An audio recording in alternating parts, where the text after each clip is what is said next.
नमस्कार, मी गीता फॅशन या चॅनल मध्ये आपलं खूप स्वागत आहे। तर आज आपण बघणार आहोत अंगावरचं माप कसं घ्यायचं ब्लाउज साठी। आपल्याला उंची घ्यायची असते, तर उंची आपण मोस्टली पाठीमागून घेत असतो अशी। तर शक्यतो पुढून उंची घेतलेली छान। आता पुढून उंची कशी घ्यायची बघा, या साइडला असं फिरा, असं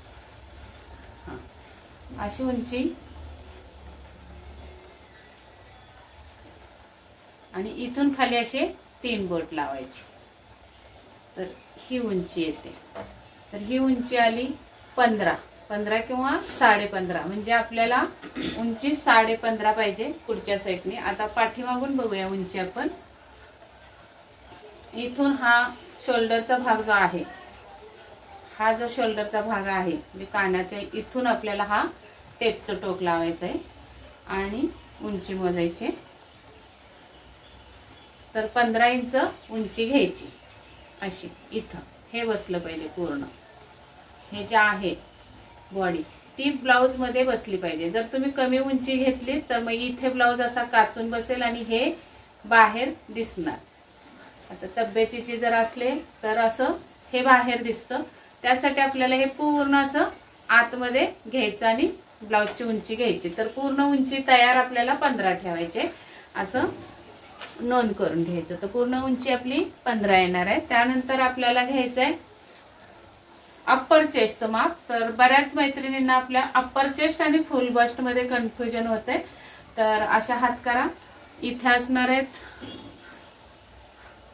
इथे आर्म होलच्या खाली टेप लावायचंय, तिथे असणार आहे आपली अप्पर चेस्ट आणि एक बोट टेपच्या आतमध्ये ठेवायचंय। तर अप्पर चेस्ट असणार आहे 39। तुमची जी पण येईल ती, फक्त तुम्ही या पद्धतीने माप घ्यायचेत जर बॉडी मेजरमेंट घ्यायचं असेल तर। 39 आले अप्पर चेस्ट। आता हा जो उंचवटा आहे बस्टचा, तिथे फुल बस्टचं माप घ्यायचं असतं। तर फुल बस्ट आली आपली 41, फुल बस्ट 41, म्हणजे कितीचा फरक आला अप्पर चेस्ट आणि फुल बस्ट मध्ये 2 इंचाचा। त्याच्याच खाली आपल्याला कमरेचं माप घ्यायचंय। तर कमरेचं माप जेवढं टाईट पाहिजे तेवढं टाईट असं घ्यायचं। 35 आली कंबर।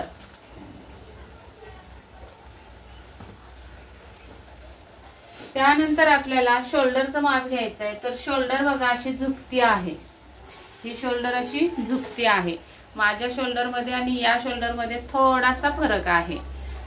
तर जेव्हा तुम्हाला अशा शोल्डरचा जर तुम्हाला कॉलर नेक किंवा आता हा जो जर्किन किंवा जॅकेट जे आहे अंगात, ते कसं फुल पॅक आहे गळ्याबरोबर, असा जर तुम्हाला ब्लाउज शिवायचा असेल त्यावेळी तुम्हाला ह्या शोल्डरचं माप अत्यंत गरजेचं आहे। किंवा बोटनेक पण तुम्ही जेव्हा शिवणार आहात, जो बोटनेक छोटा गळा आणि डिझाईन असते पाठीमागे एक गळा, त्यावेळी सुद्धा तुम्हाला शोल्डरचं माप गरजेचं आहे। आणि अशा मुलींना शक्यतो आता तसेच ब्लाउज आवडतात, बंद गळ्याचे ब्लाउज आणि बोटनेक, तेव्हा तुम्ही शोल्डरचं माप मात्र परफेक्ट घेणं गरजेचं आहे। इकडून झुकवायचे। आता शोल्डरचं माप कसं घ्यायचं, कुठपर्यंत घ्यायचं, कोण कोण असं पुढे येतं, तर असं यायचं नाही। जिथून तुमचा टेप झुकला जातोय, आता बघा टेप इथं आलाय, इथून खाली झुकलाय, पडलाय खाली, असं इथून खाली पडला, तर साधारण हा टेप शोल्डर ही 15 इंच आहे। हे बघा मी पकडला हातात, 15 इंच, 15 पासून खाली टेप झुकलाय। आता या साईडला पण मी इथं बोट ठेवलेला आहे, हे बघा इथं लावले आणि इथून खाली झुकाव आलेला आहे, म्हणजे उतार आलाय, ते मोजायचं नाही। तुम्ही काय करता, पूर्ण इथं पासून इथं खालीपर्यंत मोजून 17 आणि 16 शोल्डर होत नाही। किती पण तब्येत असू द्या, काही असू द्या, 15च्या पुढे शोल्डर घ्यायची नाही। आता यापेक्षा कमी तब्येत असेल, जेव्हा हे आता आड म्हणतो आपण, बॉडीचं आड, हे जर कमी पण असू शकतं, तब्येतीच्या बाईला खाली जाड असू शकते कस्टमर, पण इथं कमी असू शकतं, काहींचं इथं रुंद असतं आणि इकडं खाली बारीक असतं। प्रत्येकाची बॉडीची ठेवण वेगळी आहे आणि बॉडी वेगळी आहे, तर एकाच मापावर सगळे ब्लाउज होऊ शकत नाही। तर आपली ही शोल्डर आलेली आहे 15। या पद्धतीने शोल्डर घ्यायचे। त्यानंतर शोल्डरच्या खाली आपल्याला मुंडा टाकायचा असतो। तर मुंडा कसा घ्यायचा, सॉरी, मुंड्यासाठी असं टेप लावून घ्यायचंय आणि एक बोट आतमध्ये ठेवूनच मुंडा मोजायचा। तर 20 आला। आता हात कमरेवर ठेवल्यावर लूज पडतोय, पण मुंड्याचं माप घेताना हात स्ट्रेटच ठेवायला सांगायचा आणि मगच माप घ्यायचं। तर हे आलं आपलं माप 20, मुंडा आहे 20, म्हणजेच आर्म होल आहे 20 इंचाचा। त्यानंतर आपल्याला गळा मोजायचा आहे। आता गळा, पुढचा गळा तुमचा असा तिरकस मोजायचा। अंगावर घेतलं तर 8 इंच आहे।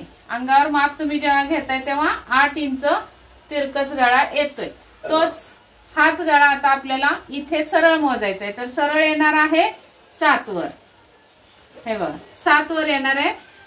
मी आता इथं बोट ठेवते, इथं बोट ठेवा, ठेव इथं। हा, तिरकस जर घेतला आपण तर तेच माप आपलं बरोबर 8 वर येणार आहे, बरोबर 8 वर येणार आहे। आणि असं घेतला सरळ तर 7, आणि असं तिरकस माप घेतलं तर 8। मग तुम्ही हे लक्षात ठेवायचंय, तुम्ही अंगावर माप घेताना, बॉडीवर माप घेताना तुम्ही तिरकस गळा मोजलाय की सरळ मोजलाय। जर तुम्ही हा तिरकस मोजलाय तर कटिंगच्या वेळी सुद्धा असा तिरकसच माप टाकायचंय, नाही तर तुम्ही सरळ तिरकस मोजाल आणि कटिंगच्या वेळी सरळ 8 टाकाल तर मग गळा पूर्ण तुमचा 9 इंचावर खाली येईल, ही चुकी होईल। तुम्ही गळा कसा मापताय त्याच्यावरच कटिंग करायची आहे। पाठीमाग गळा, आता मी तुम्हाला सांगितलं बंद गळा असेल, बोट नेक असेल तेव्हा अशी शोल्डर घ्यायची, आणि जेव्हा तुम्हाला डीप गळा असेल तेव्हा या 15 शोल्डर मधून आपल्याला वजा करायचे। तर ते कसे वजा करायचे हा व्हिडिओ आपल्या चॅनेलवर अपलोड आहे, बघितला नसेल तर नक्की जाऊन बघा। तुम्ही जर चॅनेलवर नवीन असाल तर पहिल्या चॅनेलला सबस्क्राईब करा, बेल आयकॉनची घंटी दाबा आणि माझे इतर सगळे व्हिडिओ तुम्ही बघा। आपण गळ्यानुसार आपली शोल्डर कशी कमी करतो हे सगळे व्हिडिओ प्रत्येक व्हिडिओमध्ये मी सांगत असते, तर तुम्ही ते जाऊन बघा। तर शोल्डरचा तुमचा हा प्रश्न सुटला असेल। आता दुसरा एक प्रश्न, जेव्हा तुम्हाला कॉलरचा गळा आणि बोट नेक, शक्यतो कॉलरचा गळा किंवा असा बंद गळा शिवायचा आहे तेव्हा तुम्हाला क्रॉस बॅक सुद्धा तितकंच महत्वाचं आहे। तर आपण क्रॉस बॅक साठी एक मार्किंग करण्यासाठी खडू घेऊयात। नाही येत। आता ही शोल्डर आहे आपली, इथं मी पांढरा मार्क करून घेते आणि ही शोल्डर आपला मुंडा असा येणार आहे, असा। या साईडला पण करते,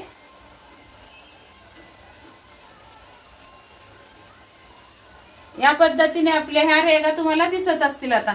तर ही रेग आणि ही रेग म्हणजे जो मुंडा आपण घेतो ते आपला असतं क्रॉस बॅक। तर तो क्रॉस बॅक सुद्धा तितकाच महत्वाचा असतो। तर हा किती येतोय बघा, 14.5 येतोय किंवा 14 येतोय।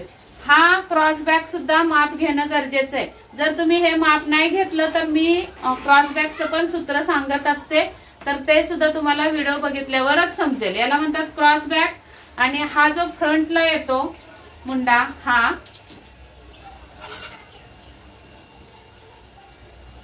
हा जो फ्रंटनी येणारा आहे त्याला म्हणतात फ्रंटचं माप। हे फ्रंट, हे सुद्धा आता इथे किती आलं, 12 आलं, पण आपली ही शोल्डर इथे वर पाठीमागून घेतली तर 15 आहे आणि पुढचा भाग हा मुंड्याचा आपला 12 इंचावरच येतोय। आणि शोल्डर कधीही इकडून पाठीमागूनच मोजायची, नाहीतर तुम्ही इथं लावाल आणि पुढून इथं लावाल तर हे किती भरते, 13.5 भरते। अशी शोल्डर कधी घ्यायची नाही। शोल्डर मापायची असेल तेव्हा ही पाठीमागून खांद्यावरूनच शोल्डरला टेप लावायचा, तेव्हाच तुम्हाला दिसणार आहे व्यवस्थित। तर हे वरचं सगळे मी तुमचे कन्फ्युजन दूर केले। आता आपल्याला बाहीची उंची घ्यायची, तर मी इथं शोल्डरला मार्क करून ठेवलंय, हे बघा।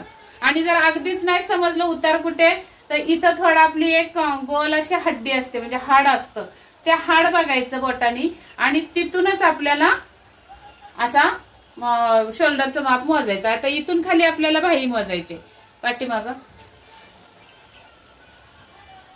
इथून खाली अशी बाही मोजायची। हाफ बाही असेल तर 5, 5.5 इंच, 6 इंचापर्यंत। आणि एल्बो साईजची बाहीचं माप घ्यायचं असेल तर हात असा करायचा आहे, एल साईज हाताची एल साईज करायची आहे. इथं जो आपला हा स्ट्रेट जो आलेला आहे तिथपर्यंत आपल्याला हे माप घ्यायचं असतं. हाताचा स्ट्रेट कुठं आला, इथं आला, तर हे आपलं एल्बो साईडच्या बाहीचं माप झालं. त्यानंतर दंडघेर टाकते वेळी असा खाली हात न ठेवता असा दंडाचा घेर इथे मापते वेळी हा खाली हात न ठेवता असा बाहुबलीसारखा वर करायला लावायचा असा. कारण असा हात वर केला की आपल्या इथं हात फुगतो, त्यावेळी मग ब्लाऊज तुमचा टाईट होण्याची शक्यता असते. म्हणून असा हात ठेवूनच इथे दंडघेर घ्यायचाय. त्यानंतर असा हात स्ट्रेट करायला लावायचा आणि इथे जो आपला उंचवटा येतो, हा जो उंचवटा येतो बाहीला दंडाला, तो उंचवटा म्हणजेच आपला असतो बायसेप. बायसेप कुठं मोजायचा हे पण समजत नाही, स्ट्रेट हात ठेवायचा आहे. बायसेप कुठं मोजायचा हे पण समजत नाही, तर बायसेप इथं मोजायचा असतो. जो तुमचा दंडाचा उंचवटा येतो त्याच्यावर बायसेप असतो, किंवा मग शोल्डर पासून खाली जी आपली उंची घेतो बाहीची त्याच्यापासून खाली 3 ते 3.5 इंचावर बायसेप मोजायचा. आता ही शोल्डर आहे, इथून खाली बघा 3.5 इथं आलं, तर या ठिकाणी आपल्याला हा बायसेप असा मोजायचा असतो. स्ट्रेट हात ठेवायचा आणि या ठिकाणी मोजायचा. तर या सगळ्या शंका तुमच्या दूर झालेल्या आहेत. मागचा गळा पुढचा गळा तुम्ही तुमच्या इच्छेनुसार ठेवू शकता. इथे 8 आलेला आहे. पाठीमागं बंद घ्यायचा असेल तर पूर्ण शोल्डर घ्यायचे आणि प्लस मार्जिन. बोटनेक असेल तर जेवढी शोल्डर आली त्याचे निम्मे, आणि डीप नेक असेल तुम्हाला तर डीप नेक साठी प्रत्येक नेक साठी आपल्याला किती शोल्डर कमी करून घ्यायची हे मी प्रत्येक व्हिडिओमध्ये सांगत असते. तर या पद्धतीने तुम्ही ब्लाऊजचं माप घ्यायचंय अंगावरचं. अजून काही तुमच्या शंका असते तर नक्की मला कमेंटमध्ये विचारा, आपण त्याच्यावर व्हिडिओ करू किंवा मी सांगेन. रिप्लाय देता येईल तर रिप्लाय मध्ये सांगेन किंवा व्हिडिओ करून दाखवेन. तर चला, तर मग हा व्हिडिओ कसा वाटला ते मला नक्की कमेंटमध्ये सांगा आणि व्हिडिओला लाईक करा, शेअर करा मित्रमैत्रिणींसोबत. आणि नवीन असाल माझ्या चॅनलवर तर हे करा, सबस्क्राईब करा आणि बेल आयकॉनची घंटी दाबा. आणि हिची ओळख करून देते, ही माझी आहे कन्या 2 नंबरची, मोठ्या मुलीचं लग्न झालेलं आहे. तर चला, तर मग मला हा व्हिडिओ तुम्हाला कसा वाटला नक्की कमेंटमध्ये सांगा. व्हिडिओ पूर्ण बघितल्याबद्दल धन्यवाद. भेटूयात पुढच्या व्हिडिओमध्ये. तोपर्यंत स्वस्त राहा, मस्त राहा, काळजी घ्या. Bye bye.